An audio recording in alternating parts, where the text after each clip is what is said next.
আসসালামু আলাইকুম, স্বাগত জানাচ্ছি চ্যানেল আই সংবাদে আমি রিদিতা রেজা। শুরুতে জানিয়ে দিচ্ছি ফ্রেশ আটা ময়দা সুজি সংবাদ শিরোনাম। নেপালে আন্দোলন হাইজ্যাক হয়ে যাওয়ার অভিযোগ করলেন জেনজিরা। পরবর্তী প্রধানমন্ত্রী হিসেবে রবি লামিচানে ও বলেন্দ্র শাহকে নিয়ে গুঞ্জন। ৩৩ বছর পর আগামীকাল জাকসু নির্বাচনে ভোট গ্রহণে প্রস্তুত জাহাঙ্গীরনগর বিশ্ববিদ্যালয়। অবাধ ও সুষ্ঠু নির্বাচনের প্রত্যাশা। দলমত নির্বিশেষে সবার সাথে কাজ করতে ডাকসুতে বিজয়ীদের অঙ্গীকার। ইশতেহার বাস্তবায়ন চান সাধারণ শিক্ষার্থীরা।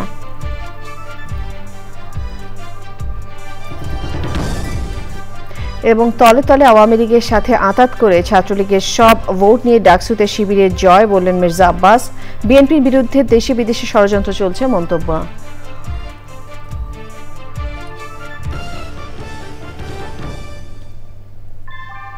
ভূমিকম্প সহনীয় মোস্ট ডিউরেবল দেশের প্রথম থার্মেক্স রড সালাম স্টিল। সালাম স্টিল বোঝে ডিউরেবিলিটি। সালাম স্টিল, মোস্ট ডিউরেবল স্টিল। সংবাদ শিরোনামগুলো জানাচ্ছিলাম। এখনকার এই সংবাদ আয়োজন একই সঙ্গে চ্যানেলের ইউটিউব চ্যানেল এবং চ্যানেলের ওটিটি প্ল্যাটফর্ম আইস্ক্রিনে লাইভ স্ট্রিম হচ্ছে। নেপালে সরকার পতন ঘটানো আন্দোলন সুবিধাবাদী অনুপ্রবেশকারীরা ছিনতাই করেছে বলে অভিযোগ করেছেন জেনজি আন্দোলনকারীরা। প্রধানমন্ত্রী সহ গোটা সরকার ব্যবস্থা ধসে পড়ার পর বিশৃঙ্খল দিন পার করে বুধবার কানপুন্ডু ছিল অনেকটাই শান্ত। নিরাপত্তা ব্যবস্থা নিজেদের নিয়ন্ত্রণে নেওয়ার পর রাস্তায় টহল দিচ্ছে সেনাবাহিনী। পুনরায় চালু হয়েছে কাঠমান্ডু বিমানবন্দর। পরবর্তী সরকার গঠন এবং কে হচ্ছে নেপালের পরবর্তী প্রধানমন্ত্রী তা নিয়ে চলছে গুঞ্জন। ভৌমি সারথের রিপোর্ট। কয়েক দশকের মধ্যে সবচেয়ে ভয়াবহ সংকটে নেপালের গণতন্ত্র। সরকার পতনের পর নেতৃত্বহীন নেপালের রাস্তায় বিক্ষোভ রূপ নেয় সহিংসতায়। রাজনীতিবিদদের বাড়িতে ভাঙচুর, সরকারি ভবনে অগ্নিসংযোগ এবং সংসদ ভবনে আগুন দেয় বিক্ষোভকারীরা। কিন্তু জেনজি আন্দোলনকারীদের দাবি, একটি সুবিধাবাদী গোষ্ঠী আন্দোলনকে ভিন্ন খাতে প্রবাহিত করতে সহিংসতার আশ্রয় নিয়েছে। আন্দোলনের মূল উদ্দেশ্য ছিল জবাবদিহিতা, স্বচ্ছতা এবং দুর্নীতির অবসান। সেনাবাহিনীও অভিযোগ করেছে, বিভিন্ন নৈরাজ্যবাদী গোষ্ঠী বিক্ষোভে অনুপ্রবেশ করে সরকারি ও বেসরকারি সম্পত্তির ক্ষতি করেছে। বুধবার রাজধানী কাঠমান্ডু ছিল তুলনামূলকভাবে শান্ত। কারফিউর কারণে বেশিরভাগ বাসিন্দা বাড়িতেই অবস্থান করেন। শহরের বিভিন্ন অংশে সামরিক চৌকি স্থাপন করে চলে তল্লাশি। প্রধানমন্ত্রী কেপি শর্মা ওলির পদত্যাগের ফলে সৃষ্ট নেতৃত্বের শূন্যতার মধ্যে সেনাবাহিনী এই অস্থিতিশীল পরিস্থিতি নিয়ন্ত্রণের চেষ্টা করছে। সেনাবাহিনী তরুণ বিক্ষোভকারীদের শান্তি আলোচনায় অংশ নেওয়ার আমন্ত্রণ জানিয়েছে। নতুন দাবির তালিকা তৈরি করছেন জেনজিরা। নেপালের ক্ষমতার চাবিকাঠি কার হাতে যাবে তা নিয়ে চলছে জোর আলোচনা। তবে বেশি নাম শোনা যাচ্ছে দুজনের, বলেন্দ্র শাহ এবং রবি লামিসানের। দুর্নীতি মামলায় সাজা পাওয়া রবি লামেসানে দীর্ঘদিন ধরেই যুব সমাজের প্রিয় মুখ। অন্যদিকে কাঠমান্ডুর মেয়র বলেন্দ্র শাহ অভ্যুত্থান পরবর্তী সময়ে নিজেকে সামনে এনেছেন। ভূমি সারথী, চ্যানেল আই। রাত পোহালেই জাহাঙ্গীরনগর বিশ্ববিদ্যালয়ের ছাত্র সংসদ জাকসু নির্বাচনে ভোট গ্রহণ। ৩৩ বছর পর এই নির্বাচনকে ঘিরে প্রার্থী ও ভোটাররা আশা করছেন একটি সুষ্ঠু নির্বাচনের। ইতোমধ্যে নির্বাচন অনুষ্ঠানের সব প্রস্তুতি সম্পন্ন করেছে কর্তৃপক্ষ। পুলিশের পাশাপাশি বিজিবি মোতায়েন থাকছে ক্যাম্পাস জুড়ে। প্রার্থীরা বলেছেন, নির্বাচনের দুদিন আগে ডোপ টেস্ট তাদের নানান ঝুঁকিতে ফেলবে। জায়াতুল বাকিয়ার রিপোর্ট। দেশের প্রথম আবাসিক পাবলিক বিশ্ববিদ্যালয় জাহাঙ্গীরনগর বিশ্ববিদ্যালয়ের ১০ম ছাত্র সংসদ জাকসুর নির্বাচন বৃহস্পতিবার। জাকসু নির্বাচনে জাতীয়তাবাদী ছাত্রদল সমর্থিত প্যানেল, ইসলামী ছাত্র শিবিরের সমর্থিত শিক্ষার্থী জোট, স্বতন্ত্র শিক্ষার্থী সম্মিলন, ছাত্র ইউনিয়ন ও ছাত্র ফ্রন্ট সমর্থিত সংসপ্তক পর্ষদ এবং প্রগতিশীলদের একাংশের সম্প্রীতি ঐক্য প্রার্থীসহ স্বতন্ত্র প্রার্থীরা ২৫টি পদে লড়বেন। সব মিলিয়ে প্রার্থী ১৭৯ জন, ভিপি পদে ১০ ও জিএস পদে লড়বেন ৯ জন। মোট ভোটার ১১,৯৯৯ জন। এর মধ্যে ৫,৮০০ জন নারী ভোটার। তাদের স্বতঃস্ফূর্ত ভোট প্রদানের মাধ্যমে তাদের নেতৃত্ব নির্বাচিত করবেন। সম্প্রীতিরক্ষ প্যানেলের প্রার্থীদের দাবি, অমর্ত্যের প্রার্থিতা বাতিল ঠিক হয়নি। একইভাবে প্রার্থী মনোনয়ন চূড়ান্ত করার পরে ডোপ টেস্টের বিষয়ে প্রার্থীরা নানাভাবে হয়রানির আশঙ্কা করছেন। নির্বাচন কমিশন আসলে চূড়ান্ত রূপে ব্যর্থতার পরিচয় দিয়েছে, যে আচরণ বিধি লঙ্ঘন হচ্ছে অহরহ। আমরা শঙ্কিত, কারণ আমরা দেখেছি গত 2 দিন যাবৎ যে বিভিন্ন পলিটিক্যাল পার্টির নেতৃবৃন্দ রাতে গাড়ি নিয়ে ক্যাম্পাসে প্রবেশ করছে। টেস্টের স্যাম্পল দিয়েছি, আমি কিন্তু এখন আমার ফলাফলটা জানি না। এই প্যাথোলজি রিপোর্টটি ভুল এসেছে এবং আসলে কি যে রেজাল্টটি এসেছে এটা নিয়ে আমি সন্তুষ্ট না। বহিরাগত ও ছাত্রত্ব নেই তাদের বিশ্ববিদ্যালয়ে অবস্থানের বিষয়ে প্রক্টরকে অবহিত করে সমন্বিত শিক্ষার্থী প্যানেলের প্রার্থীরা। প্রাক্তন শিক্ষার্থীরা ক্যাম্পাসে এখনও অনুপ্রবেশ করছেন বা তারা এখন অবস্থান করছেন, এটি আসলে নির্বাচনের সার্বিক আচরণবিধিরও লঙ্ঘন। জাকসু নির্বাচন কমিশন বলছে 21টি কেন্দ্রের বুথ থাকবে 224টি। প্রত্যাশা করি আগামীকাল যে নির্বাচন হবে এটা নিরাপত্তা বলয়ের মধ্য দিয়ে কোনো ধরনের ভয়ভীতি ছাড়া সুষ্ঠু ভোট গ্রহণের জন্য ক্যাম্পাস জুড়ে কড়া নিরাপত্তা ব্যবস্থা নেওয়া হয়েছে। নিরাপত্তা নিশ্চিত করার জন্য ইতিমধ্যেই আমরা বিজিবি এবং ব্যাটালিয়ন আনসার সদস্য মোতায়েনের জন্য আমরা অনুরোধ করেছি। জাহাঙ্গীরনগর বিশ্ববিদ্যালয়ের ছাত্র সংসদে নির্বাচন হয়েছিল 1992 সালে। 33 বছর পর আবারও নির্বাচন হতে যাচ্ছে। এত বছর পর নির্বাচন ঘিরে শিক্ষার্থীদের মধ্যে উদ্দীপনা আগ্রহ দুই রয়েছে। শিক্ষার্থীরা মনে করছে ছাত্র সংসদে প্রতিনিধিত্বকারীরা শিক্ষার্থীদের অধিকার এবং তাদেরই কথা বলবে। জাহাঙ্গীরনগর বিশ্ববিদ্যালয় থেকে জান্নাতুল বাকিয়া কেকা, চ্যানেল আই। ঢাকা বিশ্ববিদ্যালয় কেন্দ্রীয় ছাত্র সংসদ ডাকসু নির্বাচনে বিজয়ীরা বলেছেন দল মত আদর্শ নির্বিশেষে সবার সাথে কাজ করবেন তারা। আর নবনির্বাচিতদের কাছে সাধারণ শিক্ষার্থীরা চান ইশতেহারের বাস্তবায়ন। একই সাথে সব দল মতের সম-অধিকার সহ নিরাপদ ও শিক্ষা বান্ধব ক্যাম্পাসও চাওয়া তাদের। সাধারণ শিক্ষার্থীরা মনে করেন আগের সংস্কৃতিতে ফিরে যাওয়া ও শিক্ষার্থীদের চাওয়াকে ধারণ করতে না পারাই নির্বাচনে অন্য প্রার্থীদের পরাজয়ের মূল কারণ। তাফিমুল ইসলামের রিপোর্ট। ঢাকা বিশ্ববিদ্যালয় কেন্দ্রীয় ছাত্র সংসদ ডাকসু নির্বাচনে ইসলামী ছাত্র শিবির সমর্থিত ঐক্যবদ্ধ শিক্ষার্থী জোট প্যানেল 28টি পদের 23টিতেই বিজয়ী হয়েছে। এ বিজয় বিশ্ববিদ্যালয়ের সব শিক্ষার্থীদের বিজয় হিসেবে দেখছে ঐক্যবদ্ধ শিক্ষার্থী জোট। একজন বিশ্ববিদ্যালয় শিক্ষার্থী প্রথম বর্ষ থেকে তার চমৎকার একাডেমিক এনভায়রনমেন্ট এখানে পাবে, গবেষণার পরিবেশ থাকবে, তার আবাসন নিয়ে ভাবতে হবে না।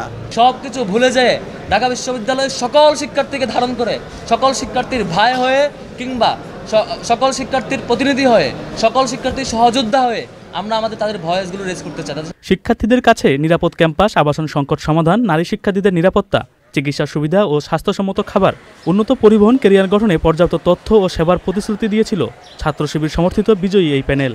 সাধারণ শিক্ষার্থীরা এসব প্রতিশ্রুতির বাস্তবায়ন দেখতে চান। ওনারা যাতে ওনাদের যে ইশতেহার সেগুলো বাস্তবায়নের সর্বোচ্চ চেষ্টা করেন। আমরা যে দাবি করি যে আমরা দেশ সেরা ঢাকা বিশ্ববিদ্যালয়, সেটা আসলে মাঝে মাঝে বলতে লজ্জা লাগে। সো এই লজ্জাজনক বিষয়টা যেন আর আমাদের মাঝে কাজ না করে। তাদেরকে ম্যান্ডেট দিয়েছি তারা আমাদের জন্য কাজ করবে। যে হ্যাঁ, মেয়েদেরকেও ওইরকম ফ্যাসিলিটি করে দেওয়া ক্যাম্পাসে, এটাই। ঢাকা বিশ্ববিদ্যালয়ের সাধারণ শিক্ষার্থীদের প্রত্যাশা ধারণ করতে না পারায় অন্য সব প্রার্থী বিজয়ী হতে পারেননি জানালেন শিক্ষার্থীরা। হেরে যাওয়ার পূর্ণ কারণ হচ্ছে অবশ্যই তাদের আচরণগত কারণ এবং তাদের হলে কিভাবে অবস্থান নিয়েছে সেই কারণ। ছাত্রদল পুরো ছাত্রলীগ স্টাইলেই, পুরনো স্টাইলেই রাজনীতি করে, আর আমার মনে হয় সাধারণ স্টুডেন্টরা এটা চায় না। যেমন ওরা ভয়ে আছে যে ছাত্রদল আসলে আবার পুরো ক্যাম্পাস দখল করে নেবে, ছাত্রলীগের মতো গণরুম গেস্ট রুম ফিরে আসতে পারে। এটাই আমার কাছে বড় কারণ মনে হয়েছে, যে এই কারণেই বোধহয় তাদেরকে পছন্দ করেনি। কিছু অভিযোগ থাকলেও ঢাকা বিশ্ববিদ্যালয়ের কেন্দ্রীয় ছাত্র সংসদ নির্বাচন সুষ্ঠু হয়েছে মন্তব্য করে সাধারণ শিক্ষার্থীরা বলছেন বিশ্ববিদ্যালয় ও শিক্ষার্থীদের স্বার্থে সব দলকে এক হয়ে কাজ করতে হবে। তাফিমুল ইসলাম, চ্যানেল আই, ঢাকা। বিএনপি স্থায়ী কমিটির সদস্য মির্জা আব্বাস বলেছেন তলে তলে আওয়ামী লীগের সাথে আঁতাত করে ছাত্রলীগের সব ভোট নিয়ে ডাকসু নির্বাচনে শিবির জিতেছে।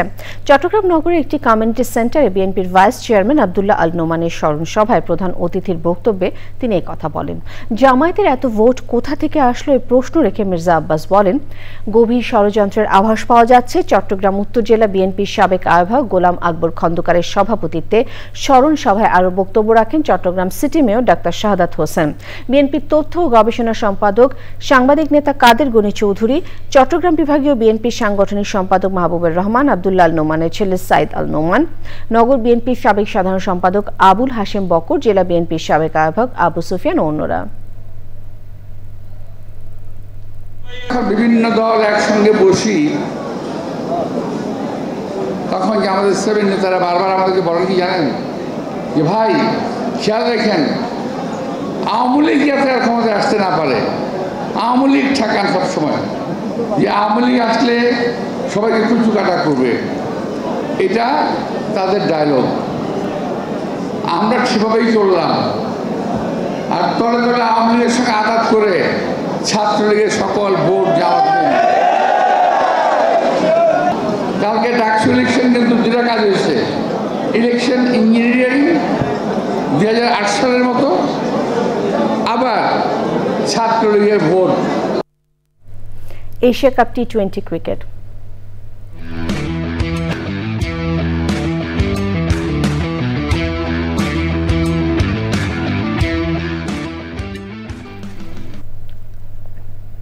এশিয়া কাপ ক্রিকেটের এই 25 রানের ওপেনিং জুটি ভাঙেন ভারতীয় পেসার জসপ্রীত বুমরা। 1 ছক্কা ও 3 বাউন্ডারিতে 22 রানের ইনিংস খেলে ফেলেন আলিশান শরাফুম। ওয়ান ডাউনের নাম জোহাইব 2 রানের বেশি তুলতে পারেননি। বরুণ চক্রবর্তীর শিকার হয়ে ফিরতে হয় তাকে।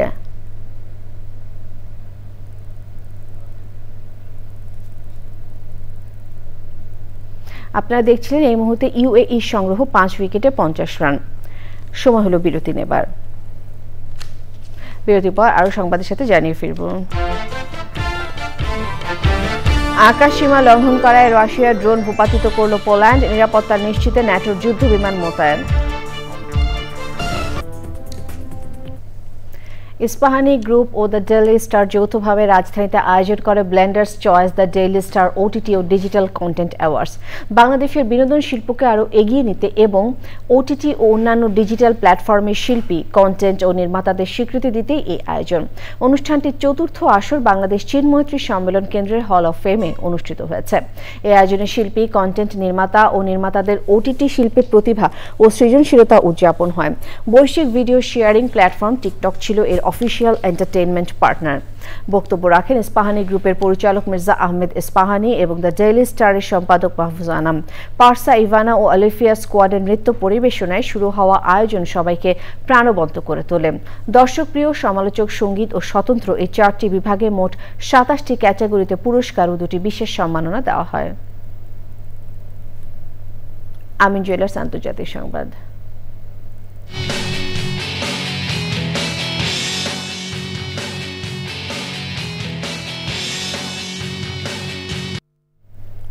আকাশসীমা লঙ্ঘন করায় রাশিয়ার কয়েকটি ড্রোন ভূপাতিত করেছে পোল্যান্ড, এমনটাই দাবি করেছে পোল্যান্ডের সশস্ত্র বাহিনী। Operational command of the Polish armed forces জানিয়েছে, মঙ্গলবার রাতভর প্রতিবেশী দেশ ইউক্রেনের রাশিয়ার আক্রমণের সময় যে ড্রোনগুলো পোল্যান্ডের আকাশসীমা লঙ্ঘন করে সেগুলো গুলি করে ভূপাতিত করা হয়।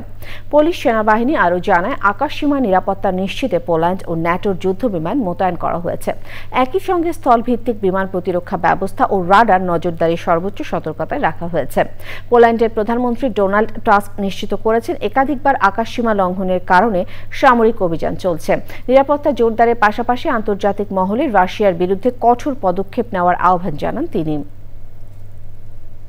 এক্সিম ব্যাংক বাণিজ্য সংবাদ।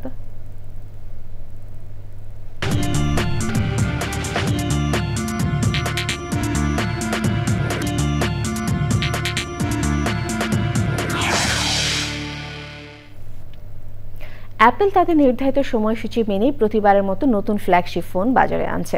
আনুষ্ঠানিকভাবে আইফোন 17 বাজারে আসছে 12 সেপ্টেম্বর শুক্রবার। আধুনিক প্রযুক্তি, নতুন ডিজাইন ও উন্নত ফিচার যুক্ত করা হয়েছে আইফোন 17 সিরিজে। সিরিজটিতে থাকছে আইফোন 17, 17 ইয়ার, 17 প্রো এবং 17 প্রো ম্যাক্স মডেল।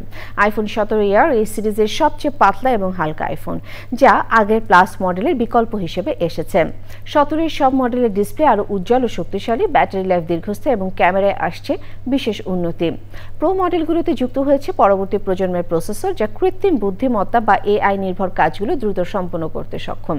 ছবির মান ও ভিডিও রেকর্ডিংয়ে নতুন লেন্স ছাড়াও ডিভাইসগুলোতে রয়েছে উন্নত নিরাপত্তা ব্যবস্থা এবং শক্তিশালী অপারেটিং সিস্টেম। আইফোন 17 সিরিজ শুধু কর্মক্ষমতার দিক থেকেই নয়, নকশা ও টেকসই ব্যবহারের ক্ষেত্রেও ভোক্তাদের আকর্ষণ করবে। আবারও বিরতি নিচ্ছি, ফিরে এসে যা দেখবেন। তারুণ্যের উৎসব 2025 উপলক্ষে গাজীপুরে মাটি, পানি, বায়ু ও শব্দ দূষণ রোধ, বর্জ্য ব্যবস্থাপনা এবং জীববৈচিত্র্য সংরক্ষণে জনসচেতনামূলক সভা হয়েছে। পরিবেশ অধিদপ্তরে এই সভায় সভাপতিত্ব করেন জেলা কার্যালয়ের উপপরিচালক আরেফিন বাদল। পরিবেশ সুরক্ষাকে সময়ের অন্যতম প্রধান চ্যালেঞ্জ হিসেবে উল্লেখ করে বক্তারা বলেন, পরিবেশ রক্ষা শুধু সরকারের একার পক্ষে সম্ভব নয়, এজন্য সম্মিলিত উদ্যোগ জরুরি। অনুষ্ঠানে পরিবেশবাদী, শিক্ষক, স্বেচ্ছাসেবী সংগঠনের প্রতিনিধি, শিক্ষার্থী সহ বিভিন্ন শ্রেণী পেশার মানুষ অংশ নেন। বিশ্ব আত্মহত্যা প্রতিরোধ দিবস উপলক্ষে বাংলাদেশ মেডিকেল স্টুডেন্ট সোসাইটির আয়োজনে ঢাকায় বাংলাদেশ মেডিকেল ইউনিভার্সিটির অডিটোরিয়ামে হয়েছে ওয়াক দ্য টক 2025। এই আয়োজনে সহযোগিতা করেছে Bangladesh association of psychiatrist, national institute of mental health এবং ইগটের মনোরোগ বিভাগ। সকাল 8টা থেকে দুপুর 1টা পর্যন্ত এই অনুষ্ঠানে ছিল সচেতনতামূলক র্যালি, ফটো প্রদর্শনী, ওয়ারলেস সেমিনার, উন্মুক্ত আলোচনা, অভিজ্ঞতা বিনিময়। এতে দেশের বিভিন্ন মেডিকেল কলেজ থেকে শতাধিক শিক্ষার্থী, প্রশিক্ষণরত চিকিৎসক ও রেজিস্ট্রার অংশ নেন। অনুষ্ঠানে উদ্বোধন করেন প্রফেসর ডক্টর মোহাম্মদ নিজামুদ্দিন ও ডক্টর ইফতেখার আহমেদ সাকিব। এই অনুষ্ঠানে আত্মহত্যা প্রতিরোধ থিমের উপর জাতীয় ফটোগ্রাফি ও স্লোগান প্রতিযোগিতায় বিজয়ীদের পুরস্কার দেওয়া হয়।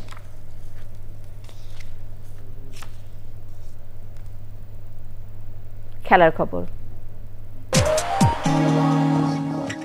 সবশেষে ফ্রেশ আটা, ময়দা, সুজি। সংবাদ শিরোনামগুলো আরও একবার।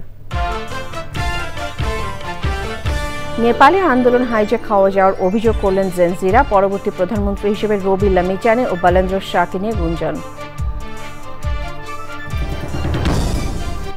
33 বছর পর আগামীকাল জাকসু নির্বাচনে ভোট গ্রহণের প্রস্তুত জাহাঙ্গীরনগর বিশ্ববিদ্যালয়। অবাধ ও সুষ্ঠু নির্বাচনের প্রত্যাশা। দলমত নির্বিশেষে সবার সাথে কাজ করতে ডাকসুতে বিজয়ীদের অঙ্গীকার। ইশতেহার বাস্তবায়ন চান সাধারণ শিক্ষার্থীরা।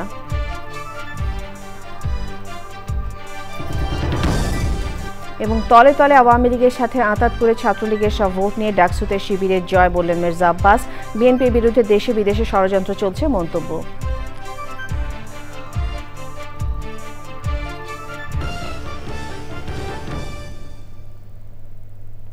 শেষ করছি চ্যানেলের সংবাদ। ধন্যবাদ।